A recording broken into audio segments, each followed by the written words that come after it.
India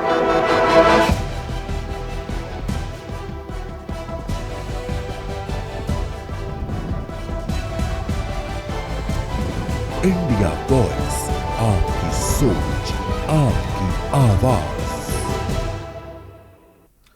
नमस्कार, आप देख रहे हैं इंडिया वॉइस और मैं हूं आपके साथ पुष्पेंद्र चौधरी। बुलेटिन की शुरुआत करेंगे। यूजीसी नीट एग्जाम के आगामी आयोजन से पहले केंद्रीय शिक्षा मंत्री धर्मेंद्र प्रधान ने छात्रों और अभिभावकों को आश्वस्त किया है कि परीक्षा को पूरी तरह पारदर्शी और त्रुटि रहित तरीके से संपन्न कराया जाएगा। उन्होंने कहा है कि सरकार और संबंधित एजेंसियां परीक्षा प्रक्रिया को निष्पक्ष और विश्वसनीय बनाने के लिए सभी आवश्यक कदम उठा रही हैं, जिससे किसी भी प्रकार की गड़बड़ी की संभावना ना रहे। शिक्षा मंत्री ने यह भी बताया कि परिणाम समय पर घोषित किए जाएंगे, जिससे छात्रों के कैलेंडर पर कोई असर नहीं पड़ेगा। धर्मेंद्र प्रधान ने छात्रों से अपील की है कि वे किसी भी तरह की अफवाह या चिंता से दूर रहें और अपनी तैयारी पर पूरी तरह ध्यान केंद्रित करें। एनटीए री नीट एग्जामिनेशन 21 जून को करने जा रहा है। इसके हम इस बीच में कई बार उसके रिव्यू किए हैं। मैं आज प्रत्यक्ष एनटीए हेडक्वार्टर आया था। जेई री नीट की प्रस्तुति कैसे चल रहा है इसको थोड़ा समीक्षा करने के लिए। इस बीच में सारे कॉन्फिडेंशियलिटी के साथ जो जो चीज़ करना चाहिए, क्वेश्चन पेपर बनाने से लेके उसकी आगे की जो प्रक्रिया रहती है और उसकी दायित्व रहती है एग्जामिनेशन सेंटर तक सटीक समय पे पहुंच जाना। जिस जिस विभाग उस काम पे संश्लिष्ट है, इस बार हम लोग थोड़ा और ज़्यादा प्रिकॉशन लिए हैं। इस बीच में कैबिनेट सेक्रेटरी के नेतृत्व में संबंधित विभागों की सचिवों की एक उच्च स्तरीय मीटिंग हो गई है। मैंने सभी राज्य के मुख्यमंत्रियों को अनुरोध पत्र लिखा है। उनकी पहले भी सहयोग रहा है, इस बार थोड़ा और भी ध्यान दिया जाए। इस बीच में अनेक राज्य के मुख्यमंत्री अपने राज्य की डीजी और चीफ सेक्रेटरी की उपस्थिति में डिस्ट्रिक्ट कलेक्टर की मीटिंग, एसपी की मीटिंग राउंड शुरू किए हैं, जिसमें एनटीए की डीजी स्वयं भी यहाँ से ऑनलाइन जुड़ते हैं।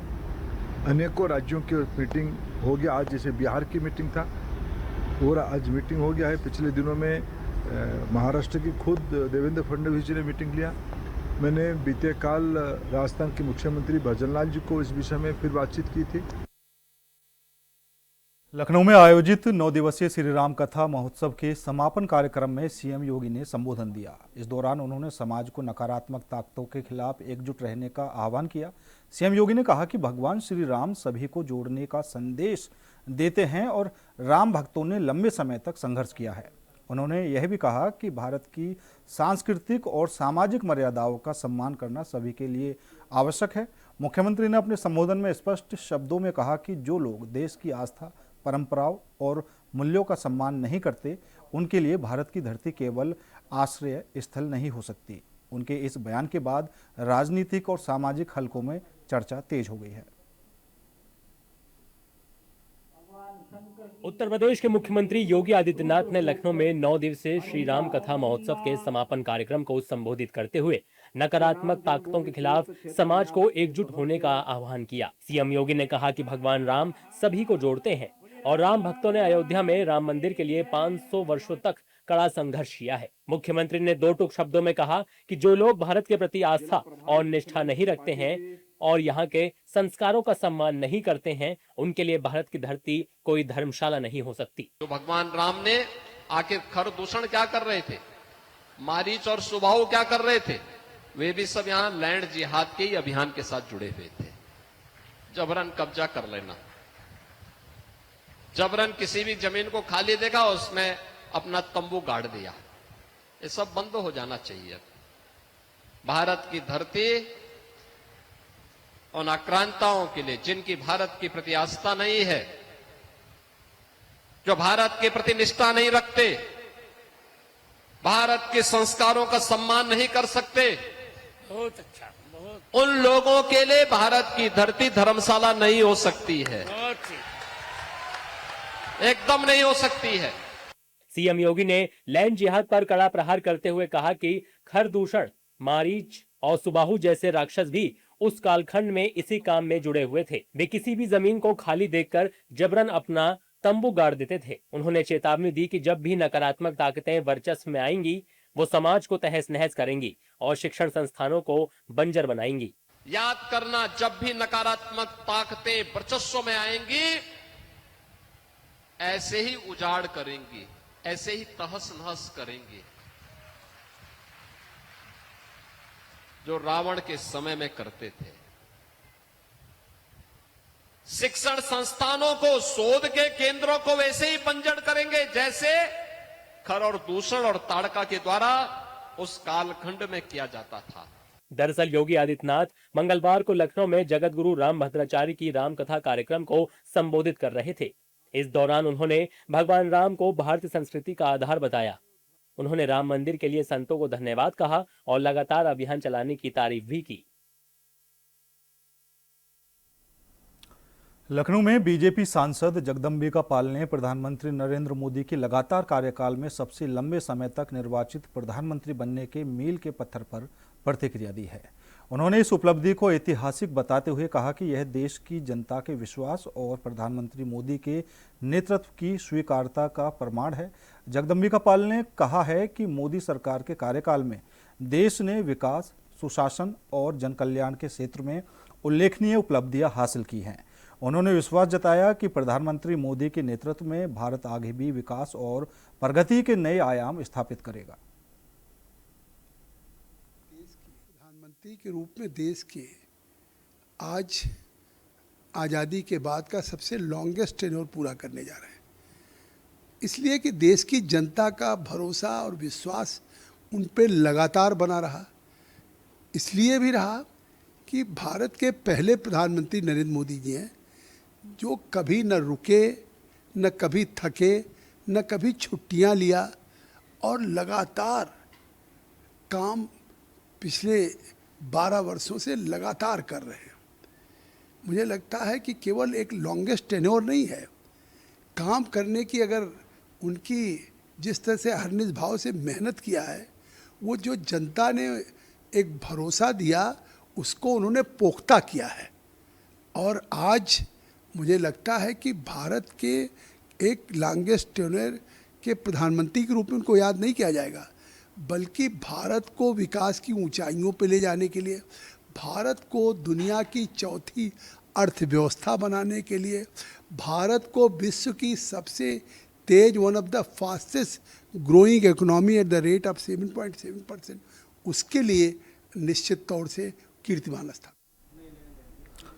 दिल्ली में केंद्रीय मंत्री चिराग पासवान ने टीएमसी में आंतरिक कलह पर टिप्पणी की है। उन्होंने कहा है कि जब भी किसी का पार्टी नेतृत्व तानाशाही रवैया अपनाता है और पार्टी के नेताओं को उचित सम्मान नहीं मिलता तो इससे कलह और असंतोष की स्थितियां उत्पन्न होती हैं। चिराग पासवान ने यह भी कहा कि नेतृत्व और संगठन में पारदर्शिता और सहभागिता होना बेहद जरूरी है, जिससे पार्टी में सभी सदस्यों की आवाज़ सुनी जा सके और अंदरूनी विवादों से बचा जा सके। उन्होंने पार्टी के अंदर संतुलन बनाए रखने और नेताओं के बीच सम्मानपूर्ण संबंध सुनिश्चित करने पर जोर दिया है।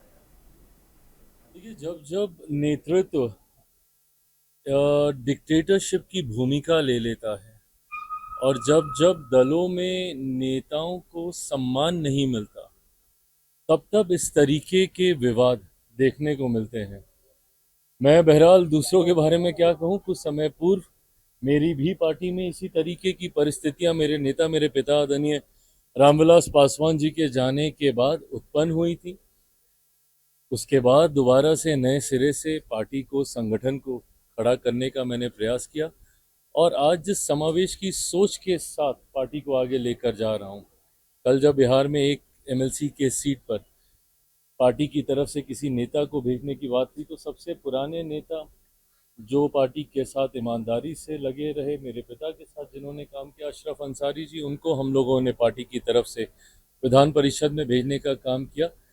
पर जब आप ऐसे कार्य नहीं करते हैं जहां नेताओं, कार्यकर्ताओं को सम्मान नहीं मिलता, और चुनाव में जिस तरीके से बार बार इन्हीं नेताओं ने आरोप लगाया कि एक कंपनी के द्वारा पूरी पार्टी को संचालित किया जा रहा था और पार्टी के कुछ नए नेताओं के द्वारा जिस तरीके से पुराने नेताओं को अपमानित किया जा रहा था। दिल्ली में आयोजित इंडिया गठबंधन की अहम बैठक में विपक्षी दलों ने आगामी रणनीति को लेकर चर्चा बनाई। बैठक में 5 प्रमुख मुद्दों पर आपसी सहमति बनी और संगठन को मजबूत करने पर जोर दिया गया। बैठक के बाद कांग्रेस अध्यक्ष मल्लिकार्जुन खड़गे ने कहा है कि गठबंधन अब हर 2 महीने में नियमित रूप से बैठक करेगा, जिससे समन्वय और रणनीति को और मजबूत किया जा सके। उन्होंने इसे विपक्षी एकजुटता की दिशा में महत्वपूर्ण कदम बताया। तो वहीं दूसरी ओर बीजेपी ने इस बैठक पर तीखा पलटवार किया है। बीजेपी नेताओं ने कहा है कि यह गठबंधन धरातल पर कमजोर है और इसका वास्तविक जनाधार नहीं बचा है। दिल्ली में इंडी गठबंधन ने एक बार फिर अपनी ताकत दिखाने की कोशिश की है। कई राज्यों में एक दूसरे के खिलाफ लड़ने के बाद दिल्ली में हाथ और गले मिलकर गिले शिकवे दूर किए गए और मोदी सरकार की मुश्किल बढ़ाने वाला रोड मैप तैयार करने की कोशिश हुई।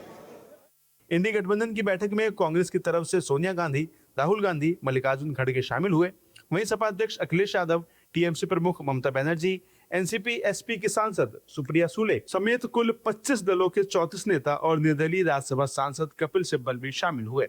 गठबंधन की इस बैठक में कुल 5 मुद्दों पर आपसी सहमति बनी है। इनमें से एसआईआर और चुनावों की निष्पक्षता के मुद्दे पर मुख्य न्यायाधीश को पत्र लिखा जाएगा।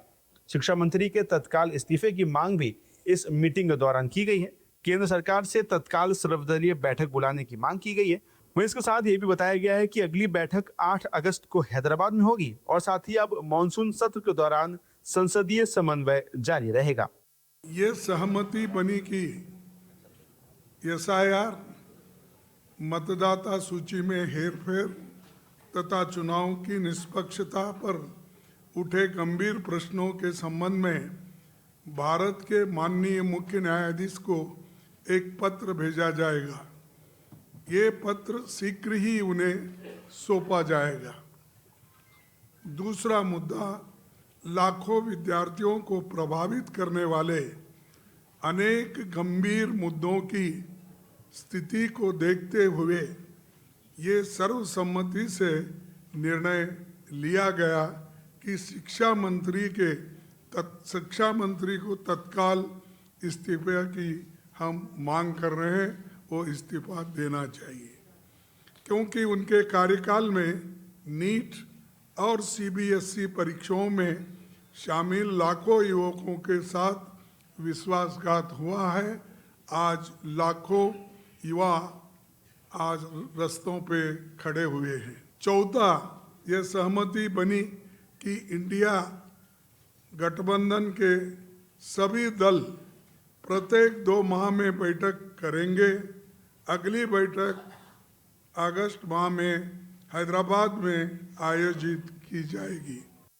मैं आपको बता दें कि इंडी गठबंधन की बैठक के बाद नेता एक सुर में बोलते हुए नजर आए। वहीं तेजस्वी यादव ने कहा कि अगर चुनाव बैलेट पर होंगे तो बीजेपी कहीं टिकने वाली नहीं है।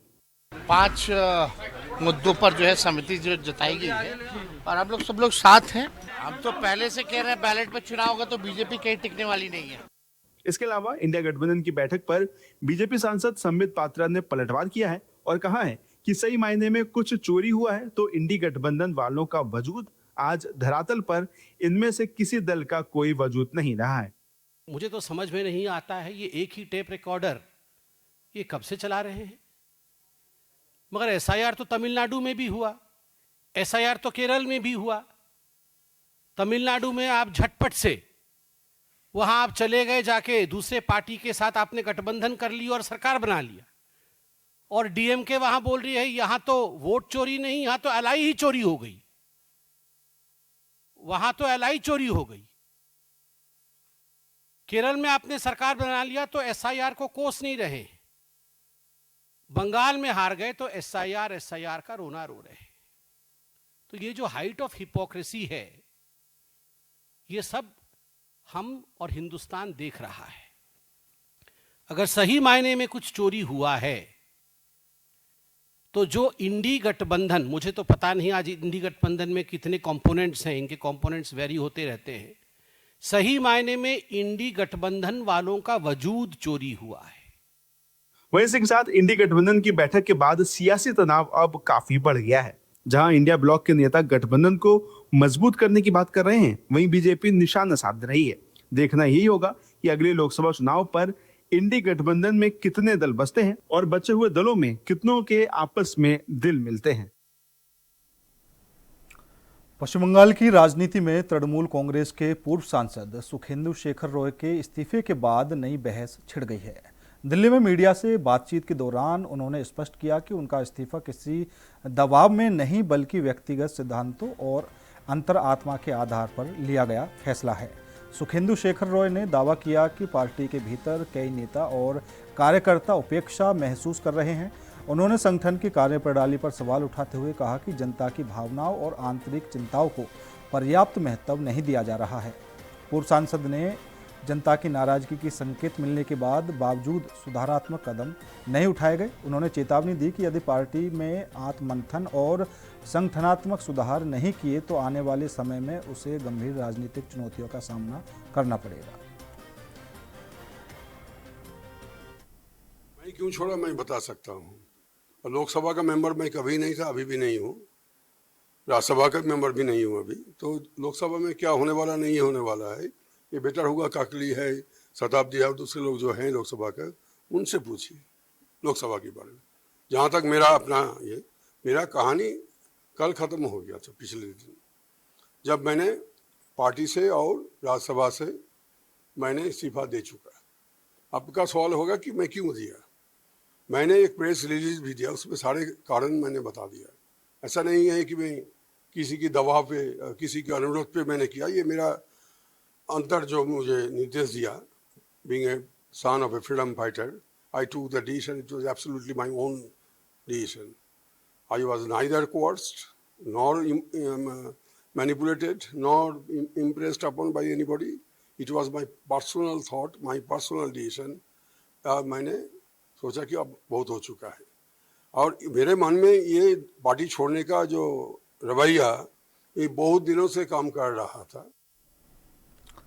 हमीरपुर में उत्तर प्रदेश पुलिस भर्ती परीक्षा के लिए अभ्यर्थियों के लिए विशेष व्यवस्थाएं की गई हैं। परीक्षा केंद्रों पर पहुंचे उम्मीदवारों की सुविधा को ध्यान में रखते हुए प्रशासन ने मुफ्त भोजन और आवास की सुविधा उपलब्ध कराई है। इससे दूर दराज के क्षेत्रों से आने वाले अभ्यर्थियों को किसी प्रकार की परेशानी नहीं होगी और वे परीक्षा पर पूरी तरह से ध्यान केंद्रित कर सकेंगे। इसके अलावा परीक्षा के दौरान शांतिपूर्ण और सुव्यवस्थित वातावरण सुनिश्चित करने के लिए सुरक्षा और प्रशासनिक इंतजाम भी किए गए हैं।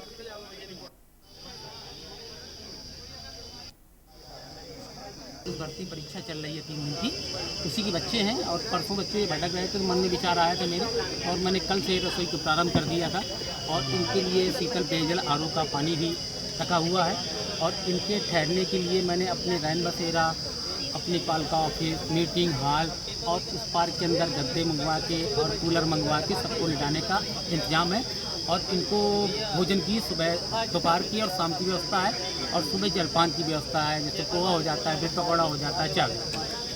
कितने लोग छात्र लगभग इतनी संख्या में आते हैं? कल तो 400 लोगों को भोजन बना था और भोजन बचा नहीं था और 2:30 बजे रात तक बच्चे आते जाते रहे और आज भी 500 लोगों का भी भोजन बना हुआ है, कम से कम 500 लोग।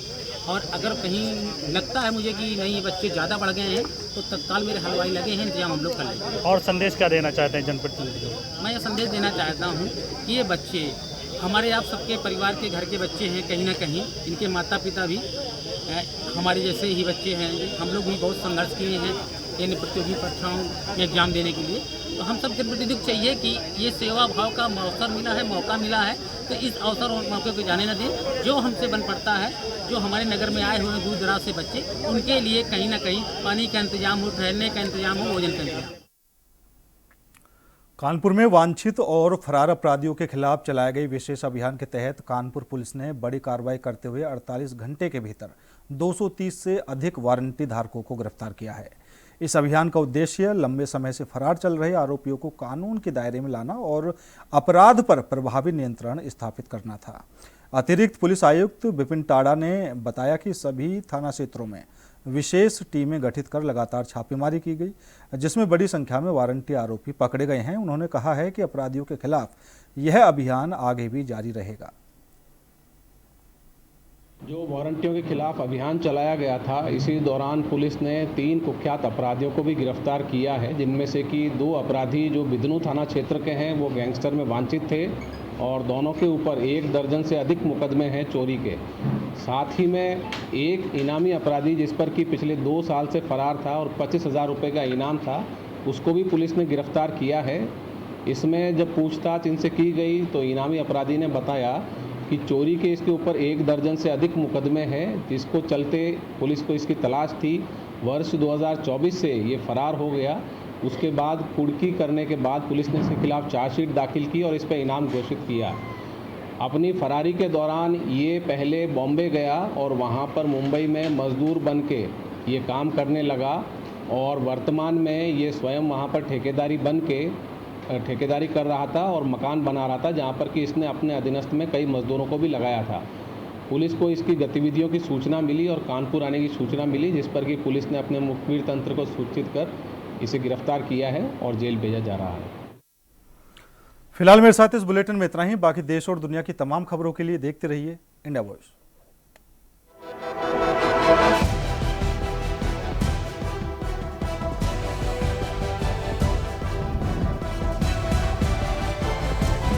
इंडिया वॉइस, आपकी सोच, आपकी आवाज।